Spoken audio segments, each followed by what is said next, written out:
Welcome PCS members and friends to our today's first seminar. It is a great pleasure today to have with us Mr. Jeongrak from Nanyang Technological University in Singapore. And I would like to invite our scientific host, Dario, to introduce our speaker. Please, Dario. Yeah, thanks, Dylan. So yeah, it's a great pleasure to have Jeongrak again back in IBS after almost 1 year. Jeongrak was a successful, he did a successful internship in IBS in PCS around 1 year ago. He was in Jusar group, and I had the chance to meet him and chat a bit with him and so on. He already wrote, let's say, 2 papers, right, Jeongrak? I mean, in your CV, you put just one because just one is published, but the second one is on archive and so soon will be published. So he already has a couple of papers. And currently, he moved for his PhD in Nanyang Technological University in Singapore. And he's going to work on catalysis. And indeed, his title is Catalysis in Action via Elementary Thermal Operations. And so, Jeongrak, I think you can start. Yeah, first of all, thank you so much for inviting me to PCS. I'm really happy to be here and meet you all again. And as you know, I am also physically here until tomorrow, so please feel free to come to my office and discuss. So today I will talk about a project I started in Singapore with my current supervisor, Nelly Ng. And this is titled Catalysis in Action via Elementary Thermal Operations. We have 2 technical terms here, catalysis and elementary thermal operations. So I will talk about what I mean by them and why I am interested in them. Oops. Yeah. So catalysis. Broadly speaking, we can think about catalyst as a auxiliary state that interacts with a system of interest, rho here, and goes back to its original state, sigma, and induce a transition from rho to ether, which is not allowed without catalyst, or is very slow without catalyst. So we have many such examples in chemistry. I don't know what this molecule is exactly, but here we have this free energy diagram. So the transition from rho to ether should in principle be possible because the free energy is decreasing at the end. But without catalyst, the activation, the energy required for the activation of this reaction is quite high. But by just adding this additional system, we can lower the free energy barrier and can make this transition easier. So the point here is that the catalyst returns to its original state, and we can reuse it multiple times for the same process. So if we somehow can prepare this catalyst in the beginning, we can regard it as free afterwards because we can reuse the same one over and over again, and it will not become deteriorated. So even apart from the chemical reactions, there are some analogies of this catalyst in quantum series. So this example from the entanglement theory by Jonathan and Plenio is the first example of such catalyst. So without catalyst, you cannot, for example, transform this psi1 to psi2, but you can do it with the addition of this entangled pair phi and without changing its state. And nowadays there are also some practical tasks that can be boosted by adopting catalyst. So for example, in thermodynamic resource series, people talk about cooling assisted by catalyst. For example, in this paper by Henao and Usdin, and in this very recent paper by Koskwa and Lostalio. So this is nice, But the problem is that in many of the cases, even if we know that such catalytic advantages exist, it is in general difficult to find how to actually implement such catalysis. And even if we know how to do that, it is often very difficult to actually do that because they require extremely high level of experimental precision, for example. So our contribution is twofold. First of all, we wanted to understand what is happening during the catalysis in the quantum series. So we tried to capture catalysis in action, and we did this via this framework of elementary sum operations. And the second benefit of doing this is that we can develop more realistic catalytic processes, exploiting the structure of this elementary sum operations that I will illustrate in the talk, in the later part of the talk. Yeah. So we talked about transitions that are allowed and forbidden, and there is a way to rigorously talk about such transitions, and that is resource theoretic approach. So there we define free operations and free states that we assume to be easy. And once we define such operations and states, we can determine if some transformations are allowed or forbidden by only using free states and free operations. And by doing so, some resources, as opposed to the free operations and states, naturally arise. And there are many different examples of such resources, depending on the free operations and states we assumed. Entanglement, bipartite entanglement resource theory is one of the first examples. But I think the easiest example that I want to illustrate here is the theory of purity. So here, for example, we allow any unitary operations acting on the global system, and we can attach any maximally mixed state to the system. So if you think about it, maximally mixed state is the least pure state. So it has the lowest purity among all states, and unitary operations, they preserve the purity of the total system, right? So if you attach the maximally mixed state to your initial state and do some unitary operations, you can only transfer the purity from the system to the maximally mixed states and not the other way around. So if you think about the purity of the system of interest, the reduced part of the system, it can only decrease or remains the same. So here, the purity can be interpreted as a resource that is valuable in this setup. We can do something similar with thermodynamics by defining free operations and free states.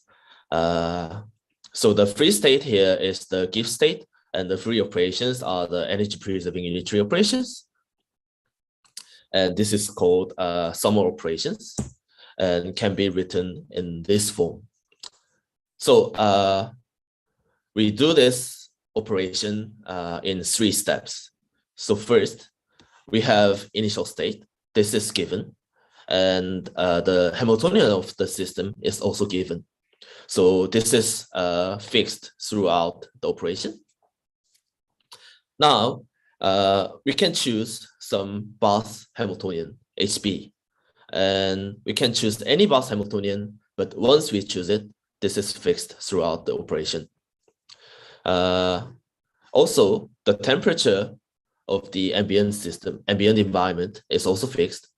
So if we choose the Bath Hamiltonian and the temperature, the gift state of the Bath is written in this form, where this is this jet is the partition function, and this is the free state, because it is a Gibbs state. So we attach the Gibbs state to the system of interest, and then we perform some unitary operation to the global system plus path. But the unitary operations are restricted to the ones that preserve the total energy, meaning that the unitary operation should commute with the system plus path Hamiltonian. And after the unitary operation, we trace out the path part, and we will end up with this final state, eta s. And our goal is to see, like, given rho s and eta s, determine if a transformation in this form is possible using some best Hamiltonian and some unitary that is preserving the energy. Sorry, this U is not a free operation, right? No, this is. No, this U is a free operation. I see. Okay, this U is a free operation. Because preserve the energy. Okay, good. Yes. Yeah, and we call this whole thing the trace and the unitary and attaching the path as a summer operation. So this is what we can do within this theory. Okay.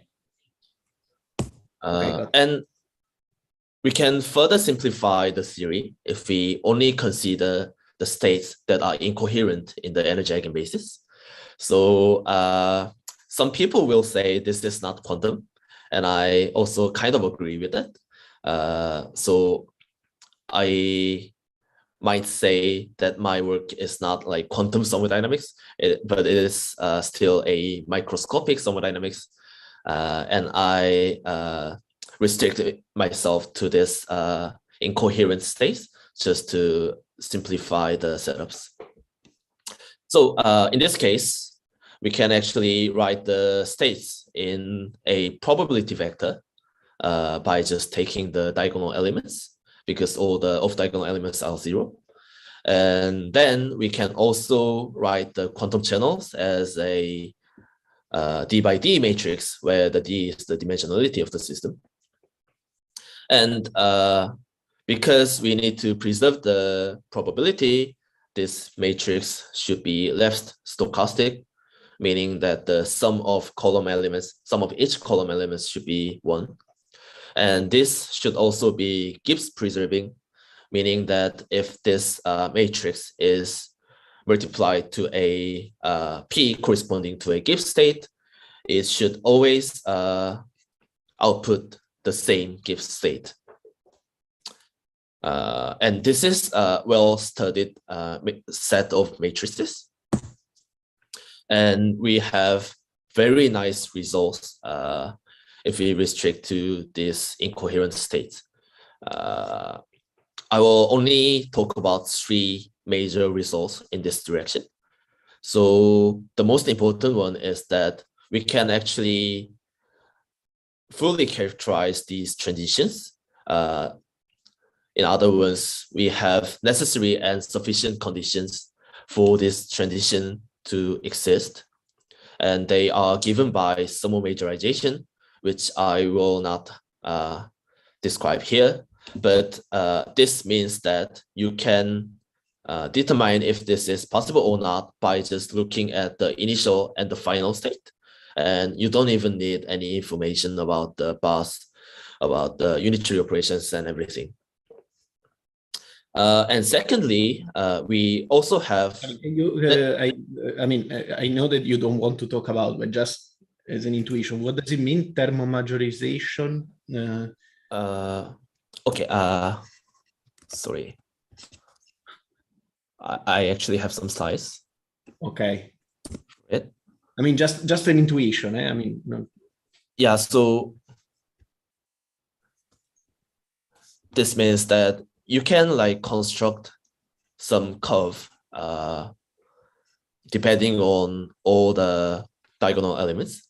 So you draw this concave curve by connecting these coordinates, where this p pi k part are the diagonal elements of the state. And you can draw this curve for both rho and eta, the initial and the final state. And if one curve is above another curve for all the points, we call this thermal majorization. I see. And only when this happens, the state transformation can be done by some operation. They cannot intersect. I mean, if they intersect, okay, good. So this is actually a very strict condition.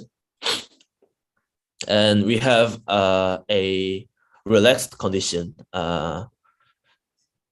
described by these functions, f alphas, depending on the initial and the final state. But this is only necessary, and this does not guarantee that some more operation exists. In other words, these are the monotones that can only decrease after operations. And if you think about the second law of thermodynamics, it says that free energy of the system should always decrease after some operations. So we can kind of interpret these functions as generalized versions of free energies that should always decrease. And we have like continuous set of functions for positive, well, non-negative alphas. And actually, when alpha equals to 1, this coincides with the usual notion of non-equilibrium free energy. So this is very nice in that sense. And even more interestingly, if you allow some sigma to be attached to the system of interest, so if I put it precisely, if you satisfy this alpha free energy conditions, so the free energies decrease for all alpha, then there exists some state sigma where rho tensor sigma to eta tensor sigma is possible via some operations. So this is... So the last two put together say that this majorization of the generalized free energy is actually necessary and sufficient, right? Cioè, you can always, let's say, you can always find an appropriate catalyst that make it possible, right? Yeah, this is necessary and sufficient only when you allow catalyst in the picture. But without catalyst, this is only necessary. Okay. Yeah. So why do we care about these state transitions? The reason is that there are some meaningful tasks that we can answer with these tools in hand. So for example, we can model work extraction from our state rho by charging the by battery charging scenario, where we start from the, for example, ground state battery, and we want to charge this to a fully excited battery. Then we can formulate its question as we start from rho tensor empty battery, and our final state is eta tensor full battery for some eta. And we ask if this is possible via some operation. And we can answer this actually quite easily using one of the free energies. The reverse scenario is the case where we want to make a state eta from our initial state rho using fully charged battery. So this is the work of formation, and this can also be answered using one of the alpha free energies. But so far so good, but there are problems, of course. And to me, the biggest problem is that it is difficult to implement and understand. The problem is that because we have this very simple way to determine if a transition is possible or not, we don't usually care about the bus and the unitary we need to make these transitions. And it is actually quite hard to find those. And we actually have some results that provide some constructions of such bus and unitaries, but they are really looking really weird. They are not like physically motivated. They are just like cooked off for these purposes. And I am not very sure if such thermal reservoirs are found in experimental labs. And even if you know the unitary, it is difficult to actually perform such unitaries because we are allowing all energy preserving unitaries, which requires either simultaneous controls over multiple levels of system, which is not very trivial, or we can do it one by one, but then we need some extreme energy level shifting. In some cases, even up to infinity and come back. So this is a nice PRX paper about implementing some operations that is easier than previous results. So I think this is the state of the art, so to say, to implement some operations. But in my opinion, there are still some subtleties to actually implement these schemes they suggest. So there was another proposal for a more restricted set of operations that are more experiment friendly. So the idea is that you only manipulate two levels of the system at a time and just repeat it for different levels. And you can actually do it quite easily by just attaching the harmonic oscillator thermal system with a matching energy gap. So if you look at the schematic, for example, assume that you want to maneuver the first two levels of the system, of this three-level system.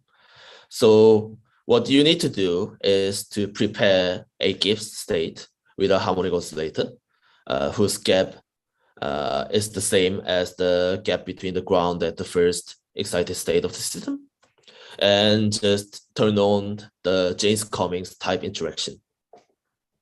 Then you turn it off. You decide which two levels you next want to manipulate. For example, first and the second excited states. You prepare another Gibbs state, harmonic oscillator, with the gap of this size this time, and then do the similar operations and repeat this. At the end, you will get system correlated with different harmonic oscillators, but you trace out this harmonic oscillator path, and you end up getting this system reduced state rho L. Jeongrak, can I ask something? What if you have commensurate gaps in your system? Because then you cannot address only two levels, right? Commensurate, you mean like degenerate energy levels at some point? Not necessarily degenerate, but if your first gap, if your, for example, second gap is twice the first gap. Oh. Because then you will, with the same oscillator, you will be exciting both, right? Huh. Maybe that's one limitation, let's say. Yeah, I actually haven't thought about that scenario. And I'm not sure if there's a experimental way of like doing only this control, like over only specific levels we want. But I think if you can easily control multiple levels simultaneously, that is even better, because this limitation of only two levels at a time is actually making this elementary sum operations weaker than the sum operation. So if in the commensurate case, if you can control, for example, three levels simultaneously, then I guess it can actually even make it stronger and even enable us to like reach wider set of states at the end. Okay, thank you. Sorry. So this scheme has several advantages. And the first one is the easier implementation. So because you are interested only 2 levels at a time, you can write it as a 2x2 matrices, and all the possible operations are characterized by this single parameter lambda, ranging from 0 to 1. And actually, you can obtain the full set of full range of lambda by doing this intensity dependence James comics. So the difference between this and the usual James comics is that we don't have this square root of n factor in front of this. And I don't really know that well, but I heard that there are some realistic systems that induces such interaction. And the second advantage is the traceability of the dynamics. So sorry, Jeongrak, I have also another question. I mean, this way of, let's say, doing this elementary operations in sequence and then trace out and so on, I think is doable, or let's say it's not so bad, only because you are considering the maximally mixed, let's say the fully mixed case, right? Or let's say, because I guess incoherent case, right? Because if you consider some coherence, if you consider the case in which you have some coherence, by tracing out all the various things, you destroy all the coherences, right? I mean, the purity of your state is immediately destroyed. So that will be a disaster, I guess. So you are, let's say, this is a doable setup just because you are, let's say, in the incoherent case. Am I right? I mean, the operations themselves are also doable in the coherent case. Right, it is known that we cannot generate any coherence with these Right. operations. Actually, you lose all the coherences that you have. Right? Yeah. So that would be not a very good scenario if you have some coherences and you would like to preserve it, right? Okay. Yeah. So that is another like active area of research. Like including coherences into the sum operations, and we don't have a very nice understanding of that scenario yet. And sorry, I don't understand the matrix there with respect. Here you have the Hamiltonian is the Hamiltonian is a bit weird in the sense that it's not really an harmonic oscillator. I mean, it's a fake harmonic oscillator, right? Because you don't have this various square root of n here and there, so it's a bit. If you really had an harmonic oscillator, you should have the square root of n, right? So here and there. So if you do, so this one is the ideal interaction for our purpose. Right. There are actually some physical systems doing this. But even if you have the usual, I want to see that physical systems. But okay, I will ask you in person. Yeah. But I don't understand. What are delta Ij and lambda? They are defined in terms of G or not? Defined in terms of? I mean, how you determine, let's say delta Ij is, wait, yeah, I'm a bit confused. So here, EI, EJ, these are the system energy eigenvalues. Okay. Corresponding to the level I and J. Okay. So these are the fixed parameter, fixed constants. See. Okay. And lambda is the one we can control. And is it a function of G or not? What was? Oh, yeah. Lambda is a function of G. I see. Okay. Function of G and the interaction time. So by just controlling the coupling strength and the interaction time. Okay, got it. Okay, got it. We can cook up lambda from 0 to 1. And actually, if you have the usual harmonic oscillator and the usual James comics interaction, you can also obtain some of the lambdas, but you cannot achieve lambda equals to 1, for example. The maximum you can get is lambda equals to well, it depends on temperature, but for example, lambda equals to 0.8 or something. I see. Okay, fine. Yeah, so the second advantage, so this elementary summary operation imposes the decomposition of the full evolution into a series of two-level swaps. And once we get that swap, and actually we have to search over such swaps to find the set of states that are reachable via elementary sum operations. So we will get this series as a byproduct. And once we get this series, we can actually apply only part of the series to our system of interest. And then we can construct this trajectory of evolution, so to say. So for example, if our initial state is P and our final state is Qn, and this is our series, we can generate a series of intermediate states, Q1 to Qn minus 1, and we can analyze these states to understand what is happening during the evolution, which was not very easy in the usual summary operation picture. Yeah, but unfortunately, it is known that elementary summary operation is strictly weaker than summary operations. So not every summary operation can be represented in this series of two-level swaps. But we still want to exploit these easier implementations and traceable dynamics. So a natural question would be how to strengthen these elementary summary operations. And the usual way people do is just attach catalyst, and that's what I did. Sorry.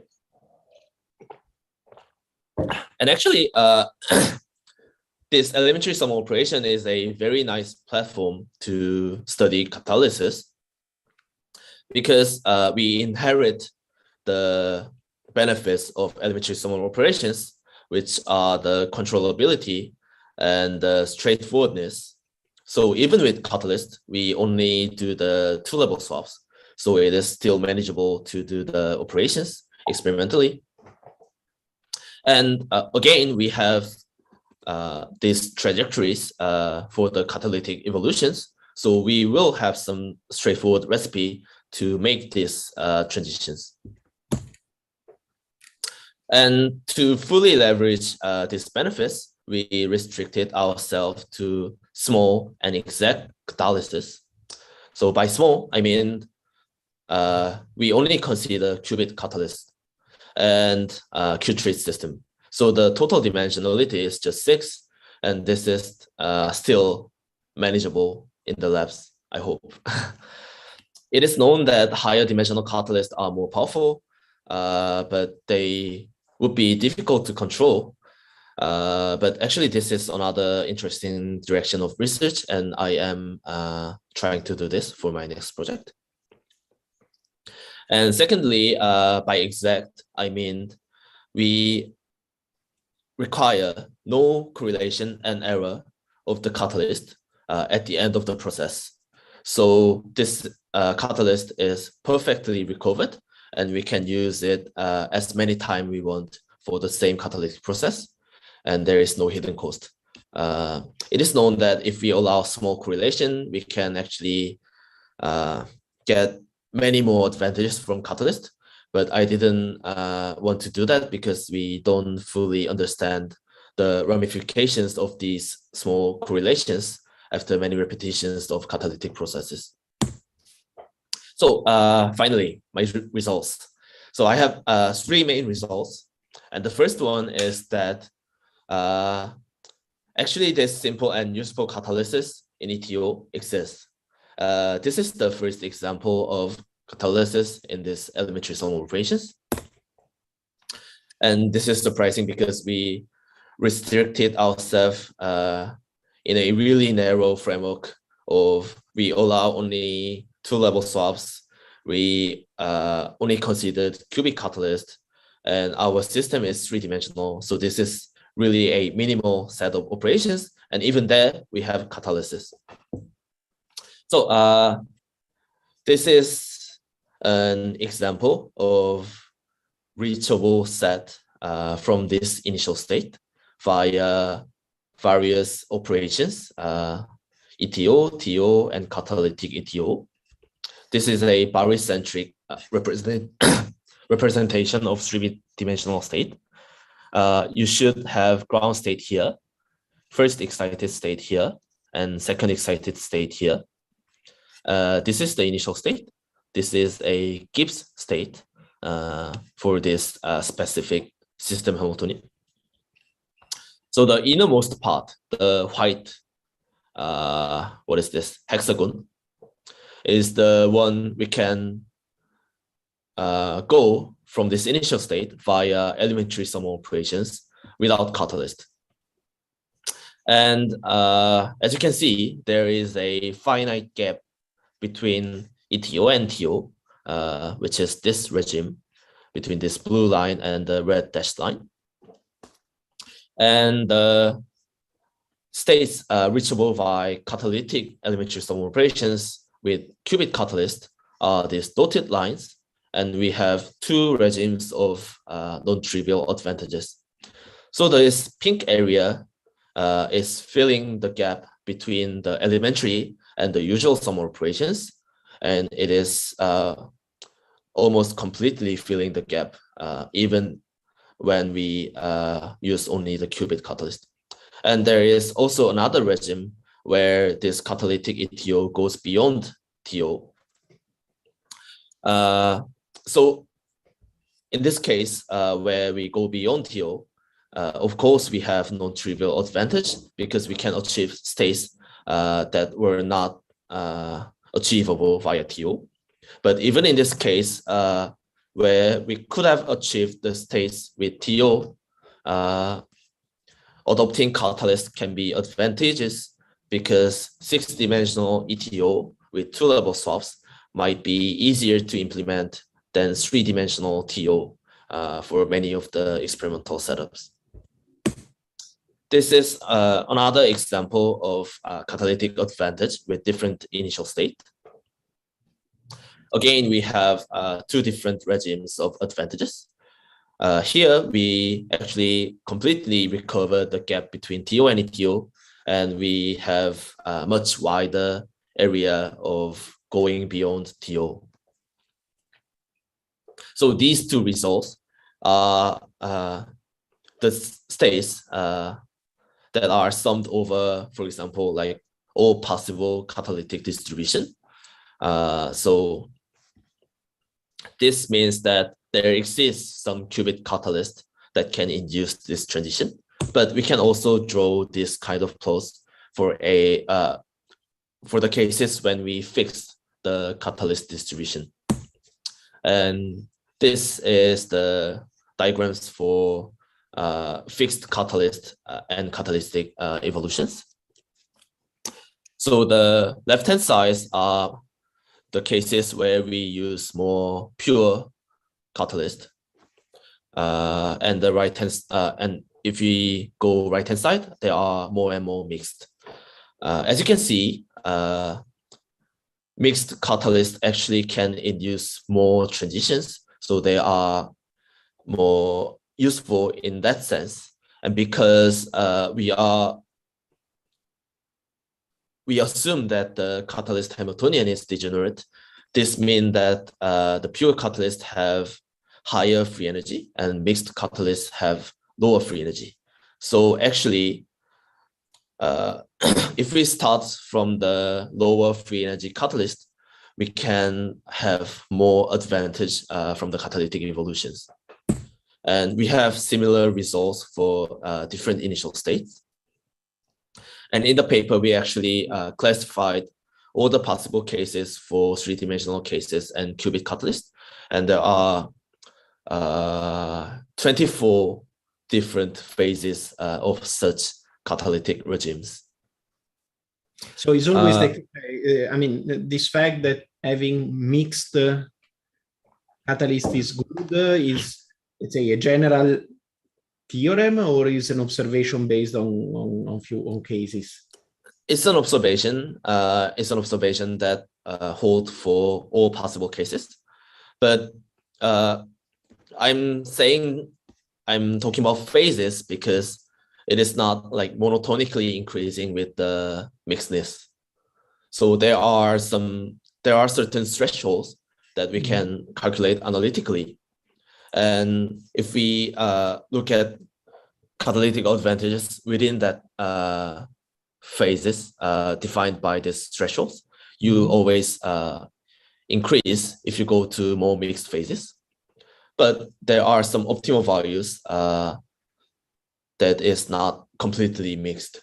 I see. Yeah. And intuitively, this can be understood by our second result, which is saying that catalyst can be understood as free energy storage.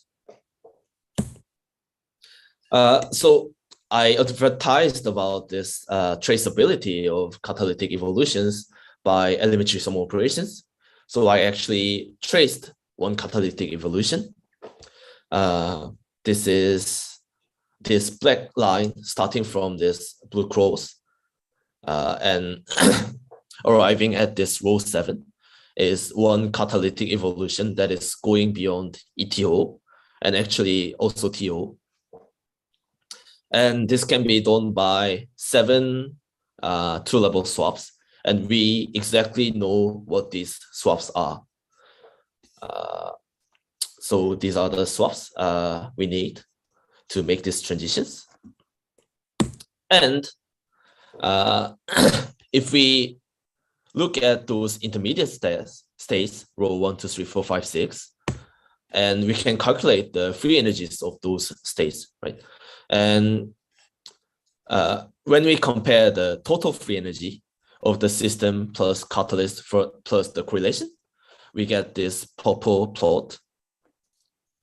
And if we calculate only the free energy of the system reduced density matrix, we get these gray lines. And as I told you before, the free energies should always decrease in these operations. And because each step of two-level swaps are also energy preserving, so they are also sum operations. So after each step, the free energy should decrease by this framework. If you look at the total free energy, it decreases after each step as it should be. And we can say that this transition is possible or at least not forbidden. But if you look at the system free energy, we actually have a part where it should increase. So this means that without catalyst, this increasing of free energy is forbidden. So I really like this cartoon interpretation of this catalytic evolution. So imagine that you have this full landscape of free energies. So even if you start from a higher point of this mountain and you want to go a lower part of the landscape, the free energy landscape is full of these valleys where you need to go down and then go up. But this is forbidden by the construction of our theory. But with the catalyst, you can actually build a bridge between these 2 points so that you can always go downhill, which is allowed in this framework of resource series. So where does this gap coming from? Well, obviously they are coming from the catalyst part of free energy and the correlation between them. So if you look at these evolutions, you can see that catalyst and the correlation absorbs the free energy of the system in the first few steps of the evolution. And then they release it back to the system when they need it to increase the system reduced free energy. So in some sense, catalysts function as free energy storage.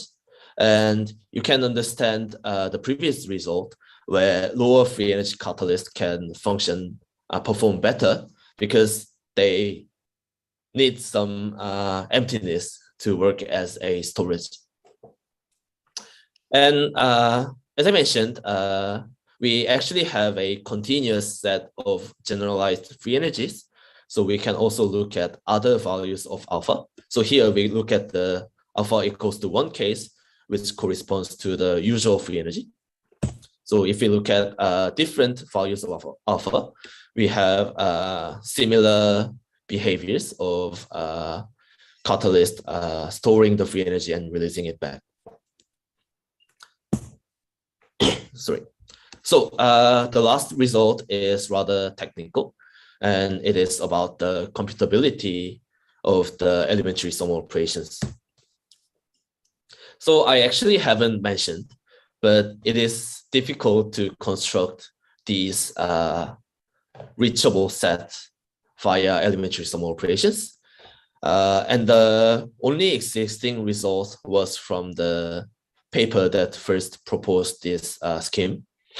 And they say that you need to search over all possible series of beta swaps that has lengths smaller or equal to d factorial, which scales very badly as dimensionality increase. We succeeded to improve this bound a bit. So now the improved bound is d factorial minus 2 divided by d minus 2. But still, this is not very good. But at least this is a step forward. And heuristically, so this is the theoretical bound we improved. And as the dimension increases, the length we need to search over increases quite badly. But heuristically, we found that the maximum length we need actually scales rather quadratically.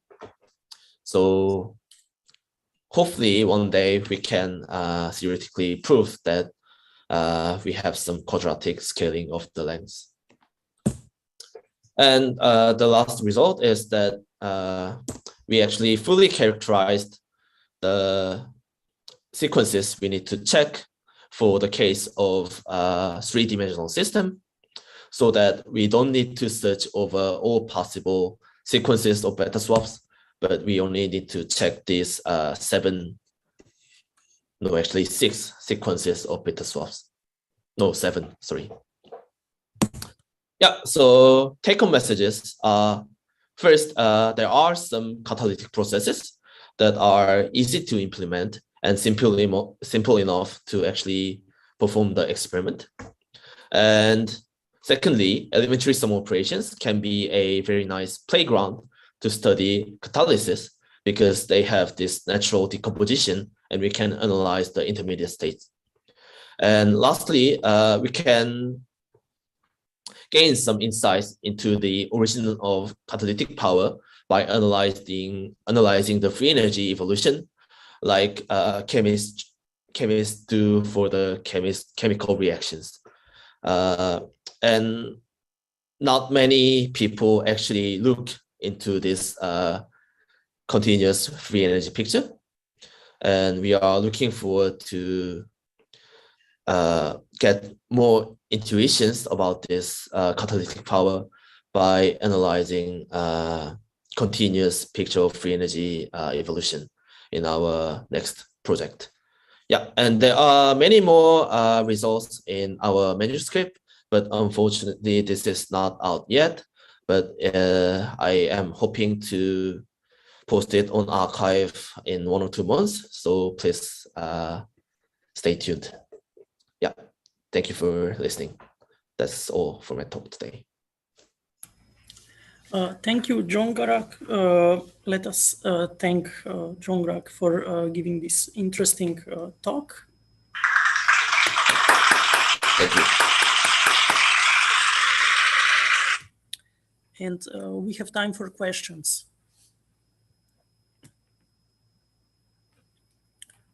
Yes, Tofik. Yes, thank you, Jeongrak. I enjoyed the talk. So I have two basic questions. So I remember you mentioned about these continuous sets of free energies, but unfortunately, maybe I missed it. I didn't see it on the slides being defined. Oh, so yeah, I'll show you the formulation. So this is the free energy, the continuous set of so-called generalized free energies defined for the incoherent states.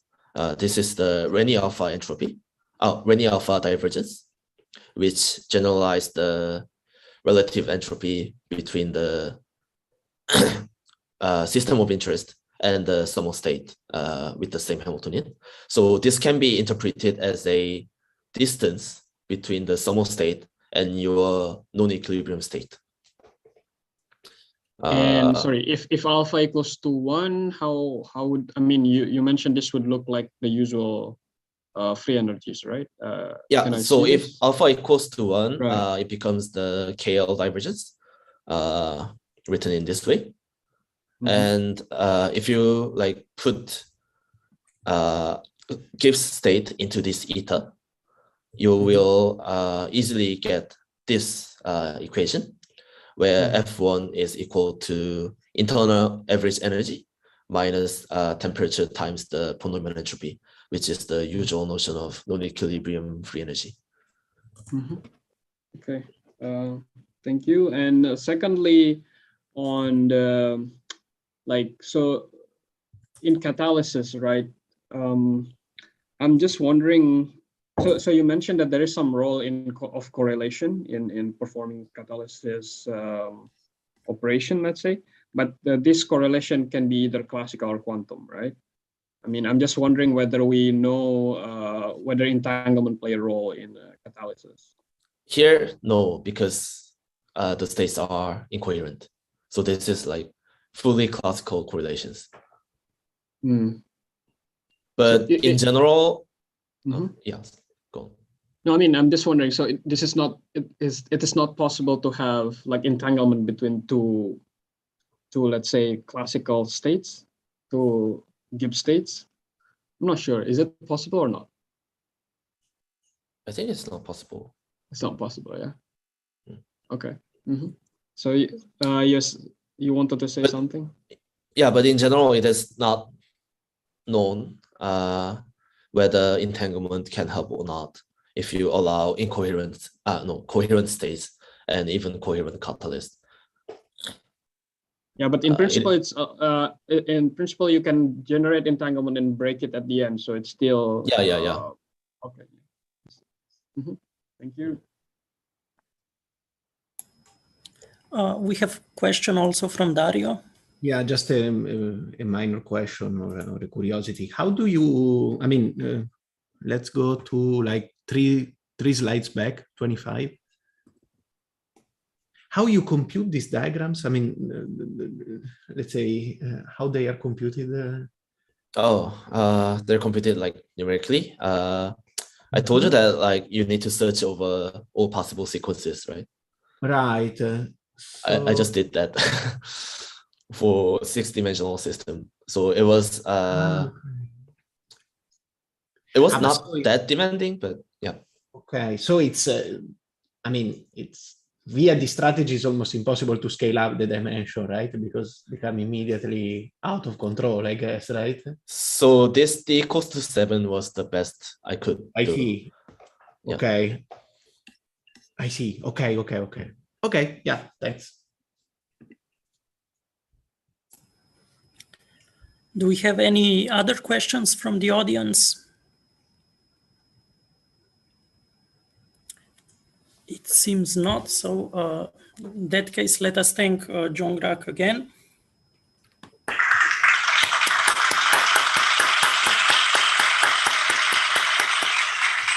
Thank you. Feel free to come to my office if you have any other like comments or questions. Yeah, okay. As we said, we can skip the discussion session, right, this time. So we can just have the discussion when we want in his office. Yes. So with this, we conclude our first of the two seminars today. Thank you all